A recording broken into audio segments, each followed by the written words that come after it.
to know them. I want to welcome you to today's episode. My name is Luke Majumba Lenaitwe. It is disturbing weather outside there. I hope you'll be able to protect yourself in one way or the other. You can carry an umbrella, you can carry the gumboots, you can make sure you drive safely along the road. All those measures so that you can be safe and sounding out there. It is a Friday, and we're heading into weekend, which of course tends to be busy somehow, somewhere, to a particular group of people. But I want to welcome my brother here once again. It is a blessing to have Superintendent of Police Thomas Baboineki, a very, very good supporter of Ugandan football here. It's my pleasure to have you this morning once again. Thank you, Luke. Good morning, and good morning to the viewers. I am happy once again to appear on the screens of Family TV. I want to thank all those that have woken up amid this disturbing weather to go and execute their duties. We do not have to shrink from our responsibilities of having to go and execute our different mandates. For us public officers, we do not have to give excuses that it did rain, it did happen. Even you, a business person, you have to realize that you have to keep up to the kind of task to ensure that the weather does not disturb your income flow. So I'm happy for you that have taken time and the duty to wake up, go and do something. Look, I want to feel sorry and condone with those that lost lives in the recent catastrophe of the flooding in Chira Road policing area. We lost a few people down there in Mulimira. So the families that did lose their loved ones, we condole with you. Those that lost their property, we stand in solidarity with you. And I want to make a call that amid this disturbing challenge, people are in distress. People lost beddings, they lost clothing, they lost even household items. Please, if you have one and you can reach out, please donate to the people that are going through hardships, and we live safely. Let's help them regain back their true lives and their living standards. My name is Superintendent of Police Thomas Baboineki. I'm the Community Liaisons Officer for Chira Road Police. Once again, here we are. Wow, it's a pleasure. Earlier on, you told me one should not give an excuse for the rains not to surface in workplaces. That is very, very crucial. So employees out there, please do not give excuses that you're not going to work because of the weather. But of course, it is quite unfortunate weather outside there. So see that it has even claimed a number of lives. It is so sad, and may their souls rest in peace. Now, today we're going to be understanding the rights of a complainant. And that is why my brother here that is why he is here, and that's what he's going to be sharing to us. Now, first and foremost, Afande, could you tell us who a complainant is in Uganda's setting? It is as easy as I'm going to put it. You who is watching me out there, I think at one time or at one point, you felt offended or you have been offended. Okay. And that kind of offense where you feel someone is treating you unfairly or is depriving you of your property, is infringing on your right, is trying to take away what you do feel belongs to you. So in one way or another, we term you as a complainant. Okay. So at police, we can have 2 words to refer to a person that is wants the help of police. You can be a complainant, you can be a reporter, either way, because it's not only a complainant that we interface with that we want to look at today, but a person that wants to make a report. For example, you may not be complaining, but would want to make a report that, whereas I was going around early in the morning, I found a child who looked out of place. So it is important that you come to police and make that report. So we will refer to you as a reporter. But if the offense is against you, then we will refer to you as our complainant. So when you have been offended, it is imperative upon you to pick yourself up, move to the nearest police station or establishment. It can be a station, it can be a post, it can be a booth, and you explain your kind of complaint that you want to put before the authorities for you to be helped. So whoever that feels that he has been trespassed against, if you feel you have been offended or you're about to be offended, if you have a feeling that someone wants to cause discomfort to you and you feel you need the kind of protection, then it is important to make your way into the police station, into the police post. Then the officers will listen to you, and by that we will refer to you as a complainant or a reporter. Wow. Yeah. What are the key rights? Do they even have rights, the complainants? What are those key rights? Complainants have rights, and a variety of them. First of all, for us as law enforcement officers or the police officers in this case, we believe that a person that is coming before us, one, he doesn't know our protocols, our procedures, and we believe he has to get faithful and true service, above all free service. So our right number one for him is that right to free help, right to guidance, right to explanation, in that when you make your report, you have to be guided through, because we are not sure whether you know your rights, but it is incumbent upon us, the police officers in the station, especially at the front desk, to identify the kind of complaint you're making, because people are going to come. We have multiple complaints, some of which may not be received by police, but we must listen to you. And after listening to you, we believe we should be in position to guide you on what best you can do in order to achieve the kind of protection that you need. So as police, we are there to protect you. But for you, your right is the right to information, the right to guidance, and that one, it shouldn't be derogable. Even if you are making a complaint to us that appears not to be the right complaint, it should be us to try and guide you, take you through, and ensure that at least you get to understand the level and the type of complaint that you must make and where you can make it.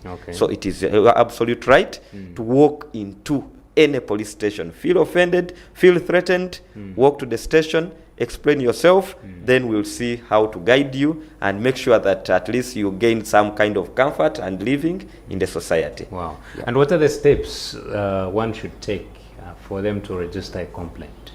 Yeah, first of all, like I've said, walk into the establishment, walk into the police station, walk into the police post.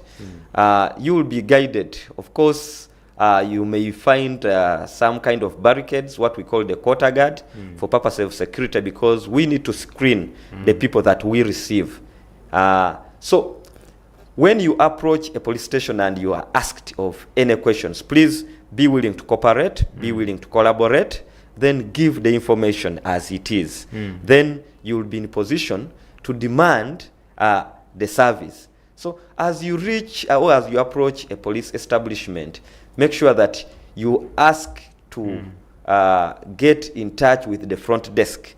It is at the front desk, what we call inquiries, or the counter, that you will find the officers that will be interested in listening to your complaint, to your kind of report that you want to make.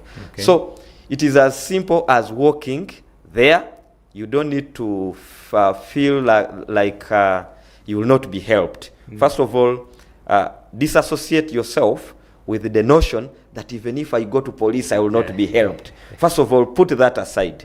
Walk there. Experience the conditions and the atmosphere yourself. We believe our police officers, we have trained them enough. We are still retraining them and ensuring that we are up to the standard of offering Ugandans the kind of service that they do deserve. So the process is simple. Walk there. When you reach there, you will be directed on what you can do. So we were still deliberating on some rights. As a complainant, you have a right to confidentiality, the non-disclosure of the information that you do give to us. It is our mandate, it is our responsibility to ensure that we keep your complaint private. It may only be you, in your interest, that you may want to disclose it. But as us, we have a duty to keep your complaint private, to assure you of our confidentiality and impartiality. Because we should not, as you approach police, we should not be seen to act like we are considering you guilty. Because you will come and make a complaint, in one way or another you'll realize that maybe there is something you did not do at that particular time.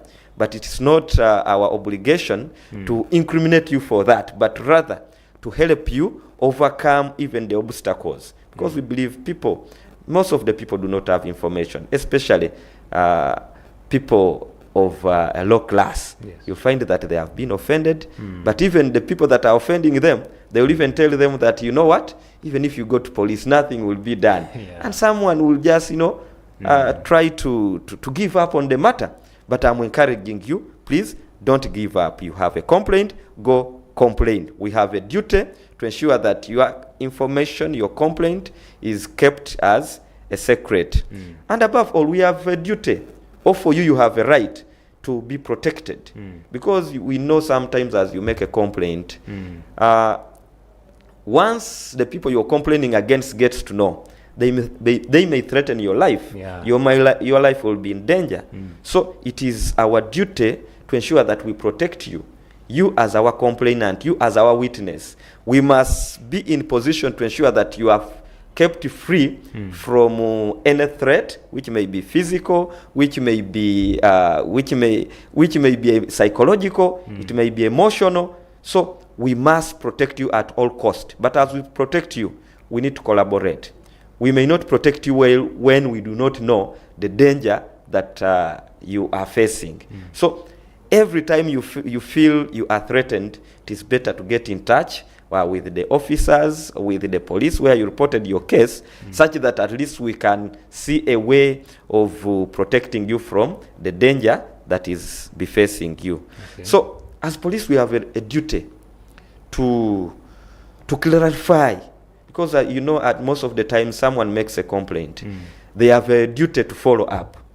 But as they are following up, you may realize that the officer is not giving you the information that you would want to hear. For example, the progress of your case.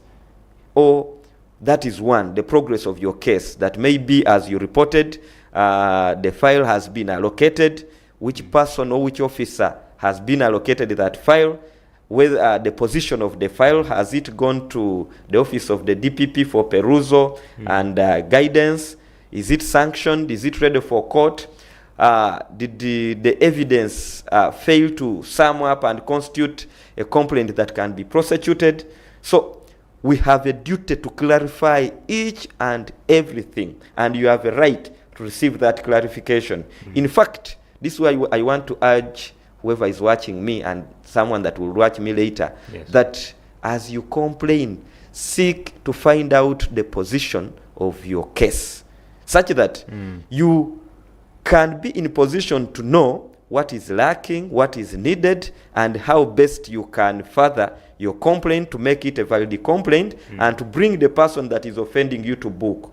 I think somehow we'll talk about evidence and presentation of evidence. So it is our right to guide you through how you are going to line up your kind of evidence, witnesses, all the pieces that will make your case a success. Okay.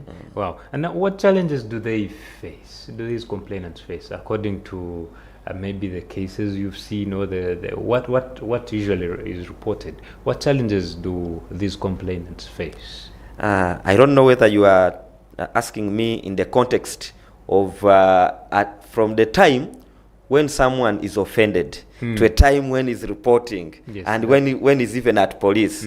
Yeah, of course. I've talked about information.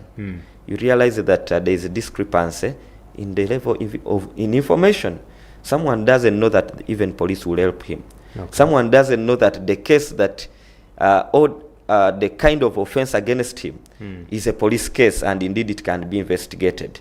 So you realize that people don't have access to adequate information, and by that they end up not fighting for their rights promptly. So the issue of information is very key. Then the issue of maybe not knowing the procedure, it goes back still to information. But still, you realize that not very many people have the courage to even walk into the police station. People have been battered. People, their properties have been grabbed. But you know, once they feel they cannot move there, and they feel they even don't have money on them, people fail to make complaints. You know, someone will even lack transport to go and make a complaint. As though at times the distances may be walkable and all that, but not all police stations, not all where we live, we can afford to walk into a police station. You realize that it may be maybe 10 kilometers from where you reside to the police station. So even those logistical challenges at times, they do face them. Okay. Then there are times when on our part, you realize that the officers fail to deliver quality service. You know, you'll find that there might be forms of abuse of the police uniform, the police officers, and all that. Someone wants to make a complaint, but someone who is in authority is standing in their way. They are not clearing the way for this person to make a complaint, where we'll find that there may be officers that may want to ask for a kickback in form of a bribe. If you don't do this, I will not do this. If you don't this, I will not do this. Okay. So you find that someone will be discouraged to further and pursue their case just because someone within the system is frustrating them. But as police, we are doing our best to ensure that we try to deal with these different lacunas. No, people that make the processes difficult. We are trying to ensure that we reach out to the population, explain to them that this is what you can do, that if you feel someone is frustrating you, this is the step that you can take. And we're encouraging people to have direct communication, especially with the officers in charge of the establishments, that in case you feel the investigating officer or the action officer or the front desk officer is not giving you what you feel should be right, you contact the officer in charge. Normally those are people of senior rank and qualification whom we believe they are in position to digest the complaint and be in position to guide. Okay. But even when they don't, we have different processes. You know, for us, we are command-led, and we have the structure that from the police post, there is a police station which supervises that post. From a station, there is either district or a division where the officers supervise those other lower establishments. We have the region, we have in Kampala, we have the metropolitan, at CPS here, we have different directorates, we have the professional standards unit to try and ensure that our officers don't abuse their authority and deny a complainant their rights to be heard, to be guided, and to further and pursue their complaint. Okay, wow. And now in cases where the complainant is the person he or she wants to complain about is more superior, it can be maybe the parent who is assaulting them, or maybe a huge government official. What words of encouragement do you have to this person who wants to complain, but they feel the other one is too superior for them? We have seen children facing so much assault in families where maybe their parents are using them so tough, but they are just quiet because they feel the other one is more superior than them. The position of the offender, where you'll find that me, I'm a police officer, and I might utterly tell you that, you know, you'll have nowhere to report to me. Exactly. That kind of impunity and all that. But I want to encourage every person that is under offense to always pick themselves up, have the courage. Just generate that courage within you, that at least I will inform someone of what I'm going through. and this case is informing someone in authority. So if we know that in Uganda today, there is no one who is above the law. Even if you are a minister, you are a member of parliament, you are a senior government official, you are under obligation to obey all the laws. And when you fall short of that, you are held accountable. So if, for example, I can give an example. We have officers and officials that normally use their office to gain and infringe on other people's rights. For example, look, you give, I come to you, I take your credit of 50,000, but paying back because I'm on uniform, it becomes a tug of war. I'm like, where will you go and report me wherever you want? So what I want to encourage people is that such people, you just go and report. Don't be threatened by their position, because they are equally responsible for adhering to the set laws of Uganda. So don't feel threatened. It may be a little hard, but come and report. What I can assure you is that we have a duty to protect you, like I've told you. You are our complainant, and we realize that the person you are complaining against is someone we consider big. So what do we do? For example, you are an employee. You find that your boss batters you at will. You know, he assaults you just because he's the one that pays you, and you feel in case you make a report at police, you are at a threat of losing your job. So with that, I'm assuring you that we must protect you. We must ensure that once you make your complaint with your valid evidence, which we can look at and even advise you on how to do it, we shall make sure that we protect you from that person that is avenging you, that person that is trying to abuse your rights, and we bring them to book. What I can assure you is that no one is above the law. Whether who, we shall bring them to book. Look, have you not seen ministers being jailed here in police cells and taken to prisons, through court to the prisons? So what does that tell you? That once you are a citizen or you are living in Uganda and you do an act that breaks the law, that offends another, be sure that we shall bring you to book. Even if you are a senior police officer, senior arm officer, senior civil servant, I'm telling you, the law will not know your kind of status. But we shall bring you to book and try to help out those that are in distress. Wow. Yeah. Is there follow-up made in case someone places in their complaint about their safety and all those things? Is there follow-up made? Yeah, we always make that follow-up. And we ensure that we pick interest, because we do not take any complaint lightly. When someone says, as I reported my neighbor that he was trespassing on my land, he had threatened that he's going to harm me in such a way and way. No, you see, in most cases, people make utterances before digesting what they have to say. In our communities there, you realize someone will just tell you, Ojakundaba.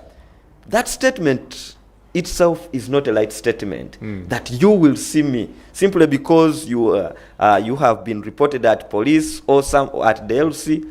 When you make a statement or when you make an action that threatens the life and safety of the person you are bickering with, then it makes it even an offense. So our role, one, is to ensure that we pick interest, but also follow up. Where need be, the person who is threatening the life of the other can be put under arrest to ensure that at least, one, he's educated. You know, when you are with us, when you are a suspect, when you are accused, it is also our duty to educate you. Because many of the people do commit crime without knowing. You know, someone feels that he can say anything, but not knowing that whatever you are going to say may be used against you. So that's where we encourage that. No, once you feel threatened, come and inform us. When you inform us, we have a duty to pick interest, but also follow up. Where need be, we can guide and ensure that we protect you. And where we feel that there is need for physical protection, we can go ahead and provide you with physical protection. And say maybe we should deploy or we should help you relocate to a safer place. You know, for example, in domestic related issues where you are a husband and your wife is threatening you and vice versa. You know, we may advise that, you know, it may not be good for the two of you to still stay in the same house. So we advise that let this other person relocate to a safer place. Or you may be a child simply because you accuse your strong person, a guardian or a parent. So you realize your life is in imminent danger. So it is our duty to assess the situation. After assessing the situation, then we can be in position to guide and provide relief to that situation. Wow. Very great information there. Thank you so much, Afande. We're going in for a very short break and return with more. Issues at hand.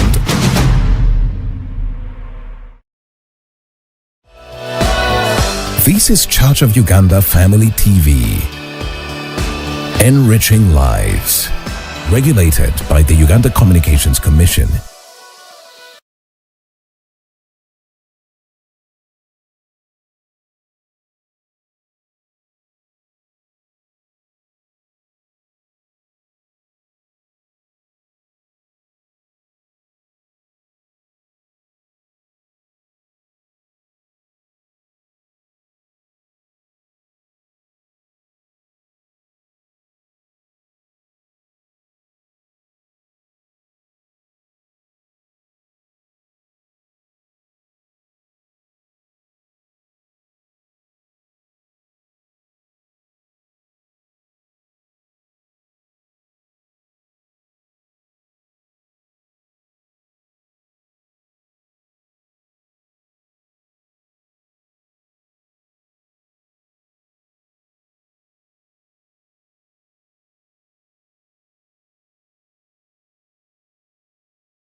This is Church of Uganda Family TV. Enriching lives. Regulated by the Uganda Communications Commission. Issues at hand. Welcome back. You are still watching Issues at Hand here on Church of Uganda Family TV, and with me is Superintendent of Police Thomas Baboineki, the CLO or Community Liaison Officer for Chira Road Station. Now, we have been understanding the rights of a complainant. We've seen who a complainant is and what the rights are, and all those things are the steps you should take in order to register your complaint, and also the protection the forces provide to you, the complainant, against the person you are reporting or complaining against. Well, now I want us to talk about things that come in there as evidence and evidence protection presentation. Yeah. How do you garner all this evidence that is required? Because it is one thing to come and tell you this and this has happened, but also it is another thing to prove that it happened. Yeah, very true. And by definition, if I talk about evidence, do people understand what evidence is? So, I want to inform you that any information, object, or testimony that help us to establish the truth or a fact is what we refer to as evidence. So anything that you feel you as a complainant will help you for your case to be seen as a case, for it to be proved that indeed you have been affected in one way or another, is what we refer to as evidence. And evidence may be in different forms. There is physical evidence, something that you can touch. Okay. You know, you've heard about a term called exhibit or exhibit. That as you go to a scene of crime, you must pick out something that someone stabbed you with a knife. Can we pick that knife up? Okay. So if we pick it up, it is our duty to ensure that we present it. Because once it is handed over to the police officer, and in this case we have what we call the scene of crime officers. First of all, it has to be preserved. Then we have to further go and pick more evidence that may come with that kind of exhibit. For example, we have the forensic evidence.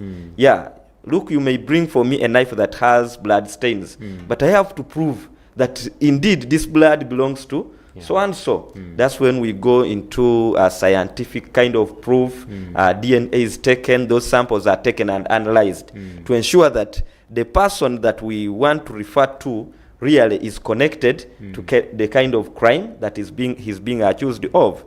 So there is that physical evidence. Then there is what we call testimonial evidence. This is where you bring in witnesses that while we went to the club, I was with James, I was with John, I was with Mary. These people saw, they heard, they even felt. So meaning that these people are going to give us the account of how they saw things happening, or how they heard the things happening, so or how they were told. So you realize that there is what we call statement recording. Statement recording is part of testimonial evidence, that you come and tell us what happened, how did it happen, where did it happen from, who was involved, and all of that. That is all evidence. And presenting such evidence is led by a person that will interrogate you and write down those facts. And as they are writing down the facts, you have a right to cross-check and ensure that what you have told the officer taking your statement is accurate. Because at the end of the day, you countersign on your words, on your account. So you have told us, you have given us the evidence. It is recorded evidence. Can we see how it can be kept as record, such that in the future, when we are investigating and looking forward to prosecute your case, this evidence is not what? Is not lost. So you will give us a testimony. You will give us an account of how it happened or how you saw it. There's what we call documentary evidence. Things to do with literature, the writings and all that. You went into an agreement. No, it must be presented if it is written. So anything that is written, anything that can be in form of a document. You know, when we are investigating, for example, cases related to fraud, you know, in terms of transactions, you realize that you have to go an extra mile and pick out the different documents that were used to commit the crime, such that we bring all that kind of information on the table, we analyze it, and pick out what is relevant, what is credible. So once we have picked that up, we now have a duty to submit, because even when we pick that, it has to be analyzed and confirmed as authentic. You know, we have ballistic experts in the Uganda Police Force, in the Directorate of Forensics. So they will go and prove that this indeed is evidence, and it can be tabled in court to help you further your case. For example, in matters of succession, where you realize that people are bickering over management and the distribution of an estate, you'll find that people bring in what we call wills or echiramu. So, and in the process, you realize that a section of the beneficiaries and family members do not believe in the will that is being brought. So it becomes our role to ensure that we put the evidence, this documentary evidence that you brought, to test. First of all, it will be taken to the Institute of Language for transcription into the language that may be easily understood. Yes. Then, also finding out that if you claim that the last so is the one who wrote by himself, or someone wrote on his behalf, can we prove it was him? If that person is still living, can we have a copy where he can also help us, try to write back, and we see that they are not just alleging a person that wrote it, such that we can be in a position to confirm that indeed the person that is claiming that presented his evidence is the right person. So we'll have evidence that is what? That is documentary in nature. Okay. Look, you know very well that we are now in a digital world. Yeah. Cameras are everywhere. There is what we call the digital evidence. You have your camera, maybe someone sent you a message that is provocative, that endangers your dignity and status. Maybe you can see a way of, getting it from maybe your phone or elsewhere to present it as part of evidence that is digital in nature. Now we have the CCTV surveillance in police, and people have private CCTVs. So once crime is committed and we have a clue that maybe in such a place there was CCTV, we have to go an extra mile and pick up the footages, analyze the footage, try to analyze the kind of person that is involved to ensure that we bring people to book. So evidence is a key part, and I want to inform the viewers today that you cannot make a case without evidence, because even the law prescribes that if you must allege, then you must prove. And to my complainants out there, we must know that the burden or the responsibility to prove that someone did commit an offense against us lies with us. And the way we make our complaint, the way we present our evidence, the way we tailor down our statements is very important. In that, in the criminal justice system, the burden of proof lies on you, and the measure is beyond reasonable doubt. No, you must prove, and you should not leave anything that is doubtable. So, which means you must tailor down your evidence, preserve it well, present it well, for you to ensure that the person that did offend you is convicted of the offense that you're bringing against them. Then we have circumstantial evidence. It's like you are just adding up stories. As you interview different people, you realize the other one is saying something, another is saying another. And when you bring the different accounts together, you realize that it makes sense. So in those circumstances, we may not have been there, but people are bringing in some kind of stories which we must not ignore.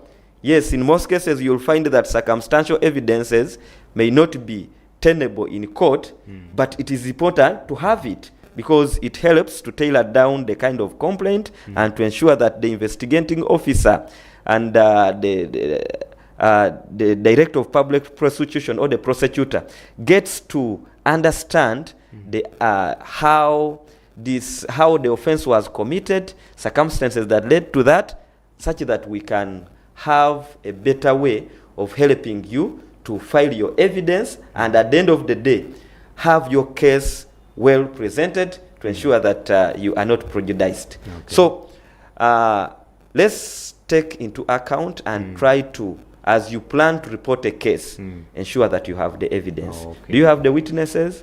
Can we get exhibits, if any?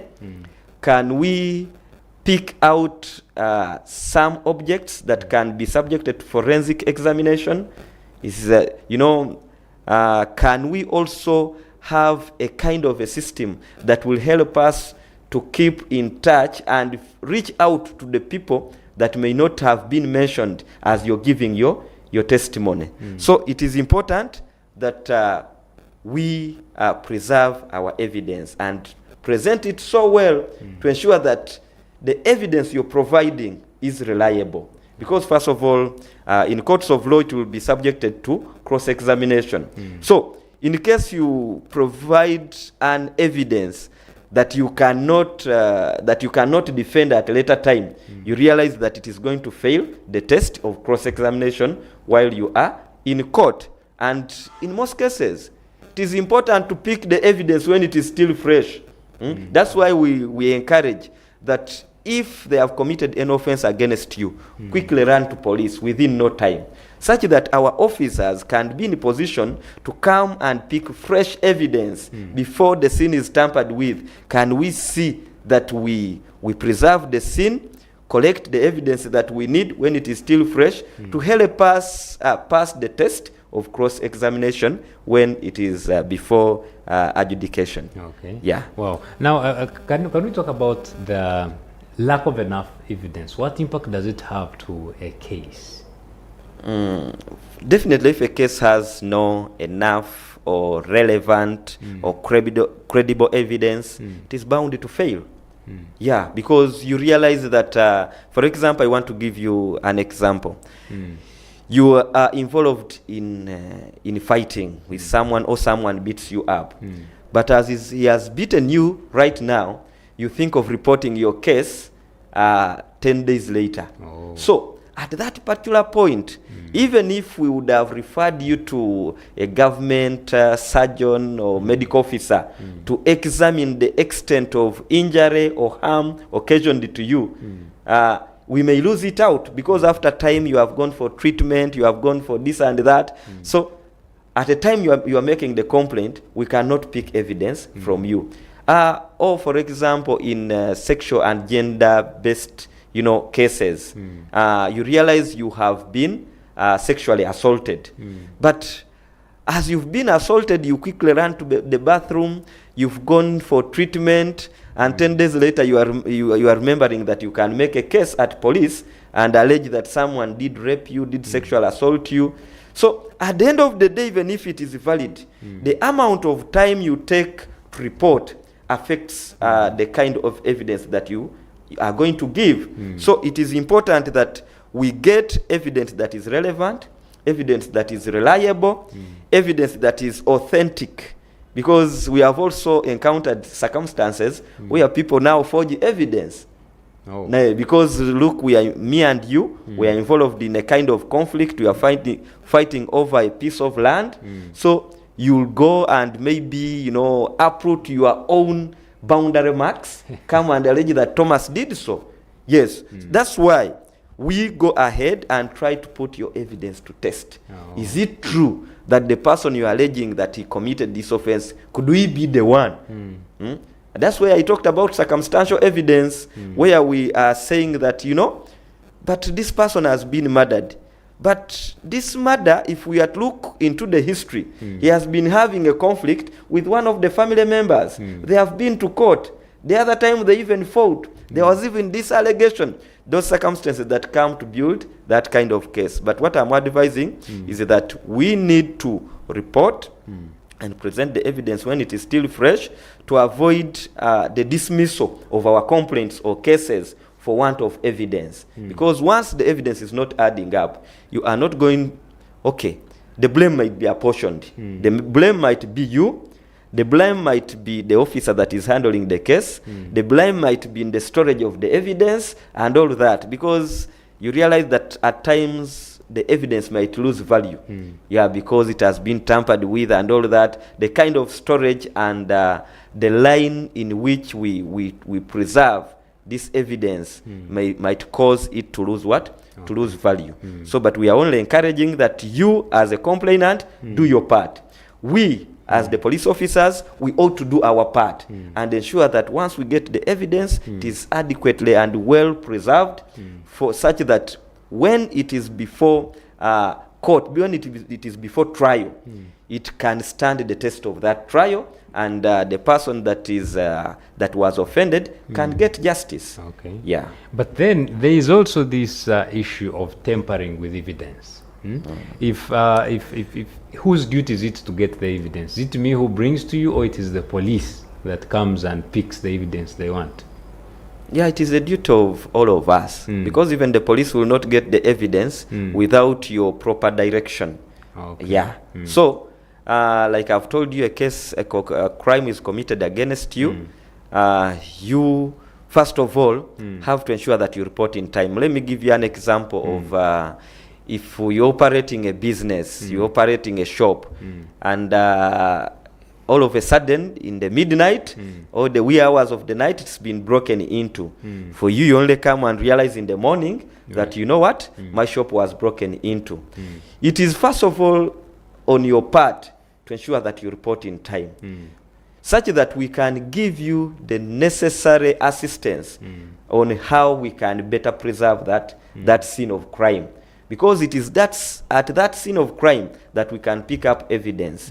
You know, we have instances now where we are involving a lot the use of canine, that is the dog section, to try and track people that have committed serious crimes. But now it begins with the scene of crime, where crime happened from. That now we want to introduce this other enabler, that is the dog, to try and find out the scent, follow it up, and probably reach the destination of where maybe the offender is, or where part of our exhibit might be found.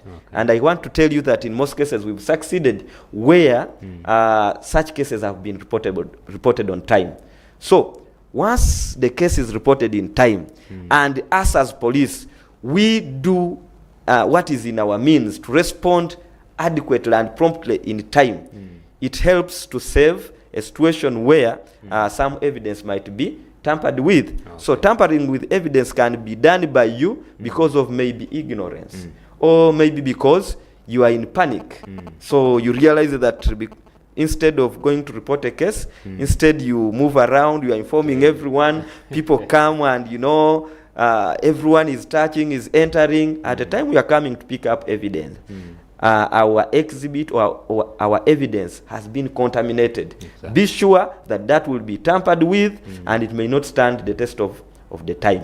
What is important at your level is to try and preserve, make timely report to police. Then police, it is now upon us to shrink from our responsibility of not responding in time, but I can assure you that we are making all efforts to ensure that our officers do respond to such calls in time, because we know that a stitch in time, it saves 9. Yes. So we have to try and collaborate.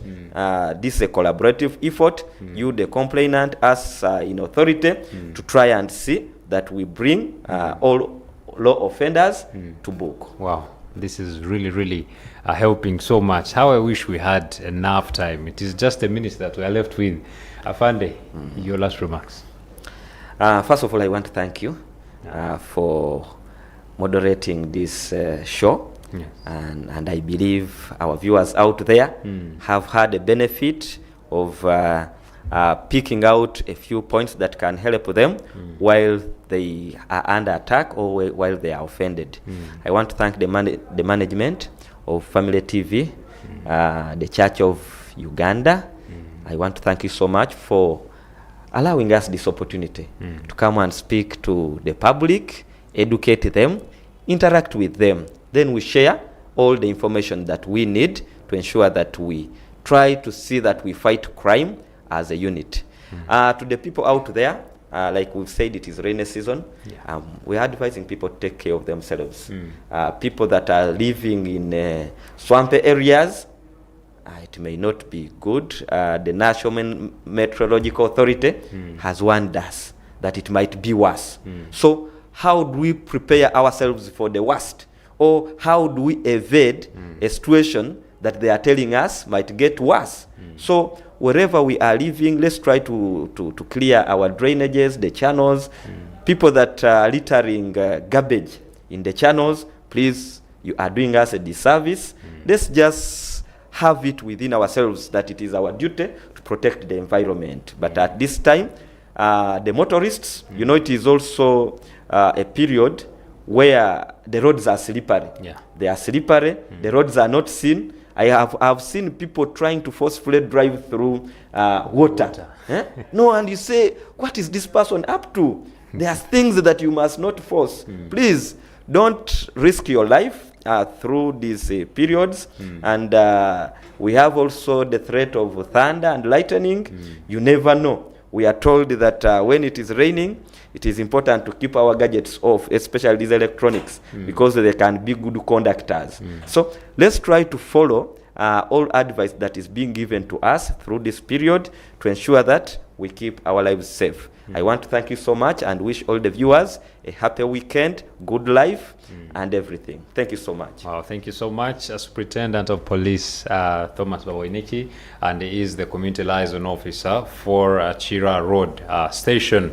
Also, I want to appreciate you for joining us this morning. It has been a pleasure to have you. It is a Friday. Please make sure you enjoy responsibly during the weekend and do not forget to go to church on Sunday. It is a Friday as well for the Muslim community. You know what to do. Please also enjoy the Lent season as we also enjoy the Ramadan season. I want to wish you a lovely day ahead. Please stay on. We have interesting programs coming up. Issues at hand.